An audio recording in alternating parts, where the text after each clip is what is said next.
Здравейте хора, в днес ще ви покажа как да си направите някакъв лак. Не искам да се виждам, да ногтите ми да се виждат. Не искам аз да се виждам, защото съм страшно грозна. И как е да започвам? Първо трябва да си изчистя лака с някакво памуче. Използвам 100% истински памуч от истинско дърво. Сега ще ви ги покажа. Този начин изглежда. И малко лакочистителче, което получих, плюс големите памукчета. То е розово. Мирише на роза и сладки. Но това мирише много.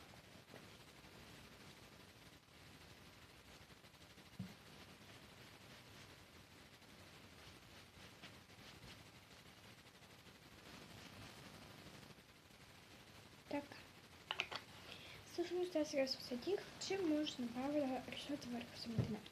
Да няма да използваме четки или някакви неща, които вие нямате. Ще използвам само самите четки. Ще използвам тези 4 лака, които ако се виждат, да се виждат. Този е на тази марка, не знам как се произнася. И е някакъв бежев цвят, много хубав, направо като ноката ти е, ето така ще ви покажа. Много хубав цвят, просто като нокът, бежев цвят може да използвате. От следващото на Flor Mare е едно синьо-зелен цвят, който ми е най-любимият, това ми е любимият цвят. Следващото един на Мания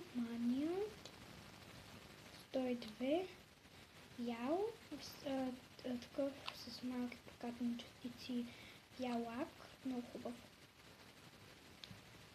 Пък това е на Golden Rose, този прекрасен лилав цвят. Та ще използвам само тези лакове и да започваме.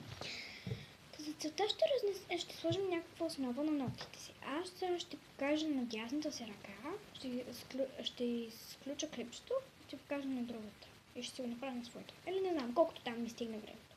Да започваме. Първо ще взема този, който е на някаква си марка, която не знам. Перфист, не знам така. И е така разнасяме хубаво на ноката. Някакъв такъв хубав прекрасен цвят. Да, аз бързам, но вие можете и без да бързате. Ако се чуете защо бързам и сигурно излизам. Да, излизам, точно така. Ме питате заради това, ами аз го правя за да...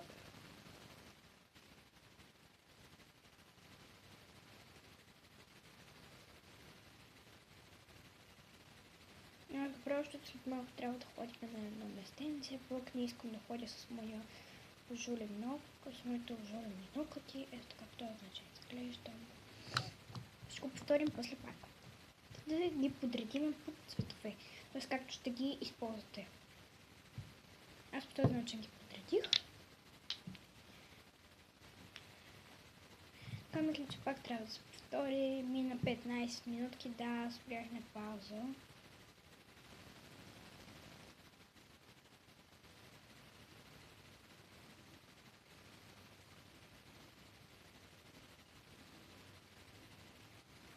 Добре.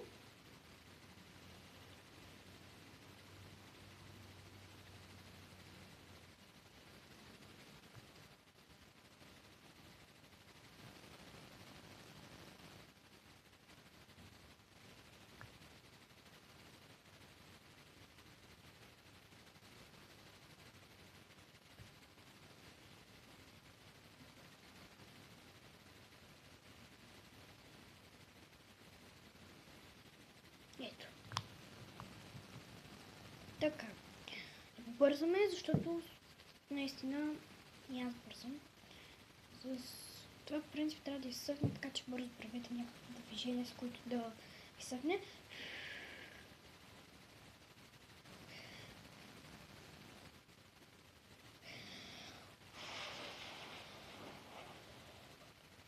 Така. Колкото там изсъхне, толкова.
Явно ще трябва да направя поне към 3 клипчета за този маникюр.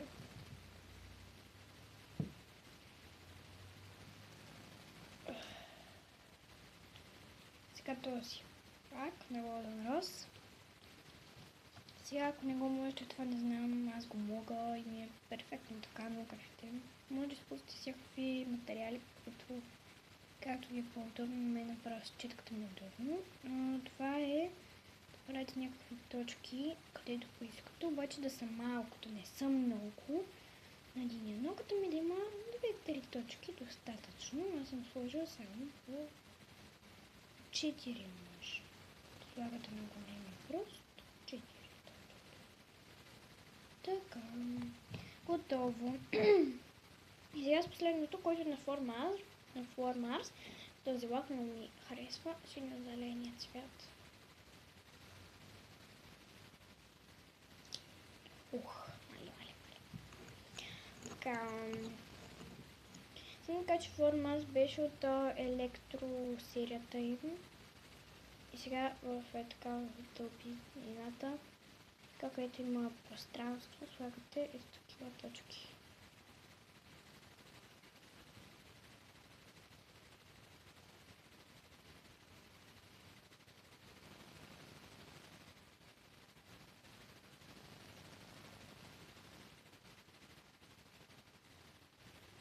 Виждате по този начин изглежда.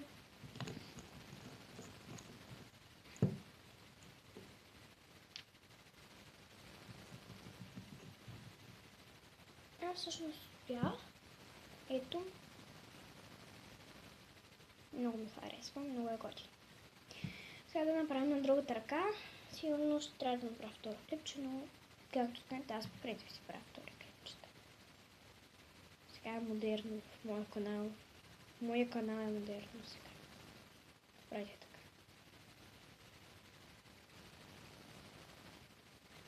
Само да ви кажа, че една малка тайна. Като бях малка, аз първо така на покривката, за да може да се махне излишно. Споко тази покривка може да цапам.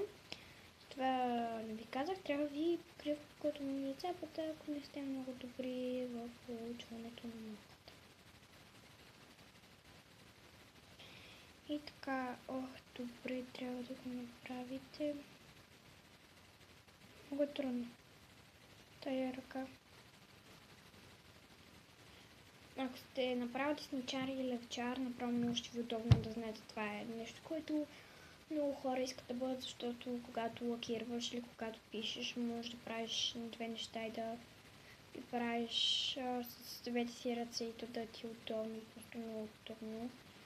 А и може да си разменяш записване, както искаш да правиш там, нали? Само да кажа, че сега е много хубаво да си различен от фотото, пък на времето, тати ми каза, че на времето, както той обича да казва, не е било хубаво. Не е било хубаво да си различен, той е бил левчар и баща му и майка му са купили, за да се научи да пише с дясната ръка, пък сега е модерно да си левчар или някой с две ръце да правиш. И така. Просто сега почти от всички от колегите му могат с лявата ръка да пишат и просто той сега се чувства много гадно. Но аз не му вярвам, честно казано. Знам повечето неща, които ги дардори, аз не му вярвам. Може да са вярни.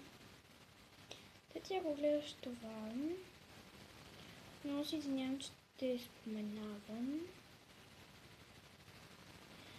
тъй като не знам дали родителите ми са съгласни да ги споменавам в мои клипчета.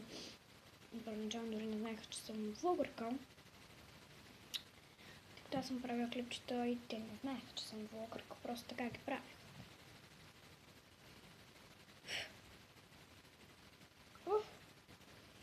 Значи аз също малко правих клипчета.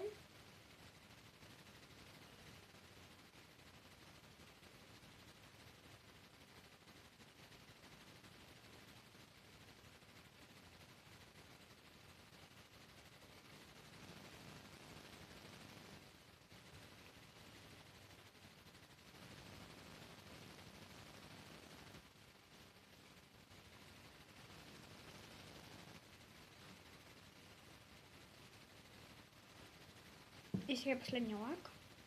Май ще успея, бе, хора. Ще успея, май. В едно клипче да го направя всичко това.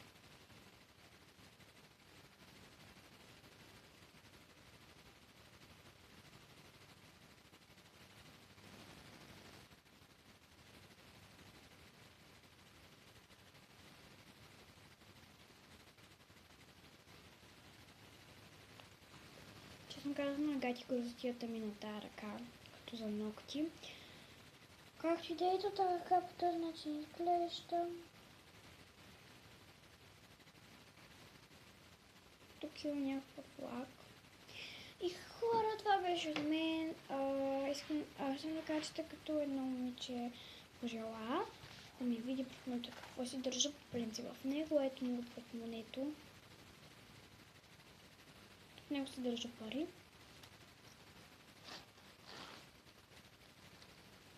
Това момиче се казва Ана Кроуз.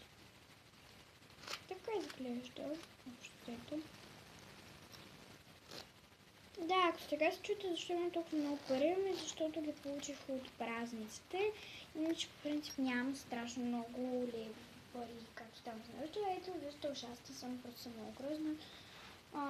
Но с това клипче да съм ви помогна, тъй като аз обожавам да гледам как някакво момиче прави страхотни лакове и не ги прави с никакви четки и всякакви такива неща. Тя ги прави просто така с самата четка и просто много благодаря.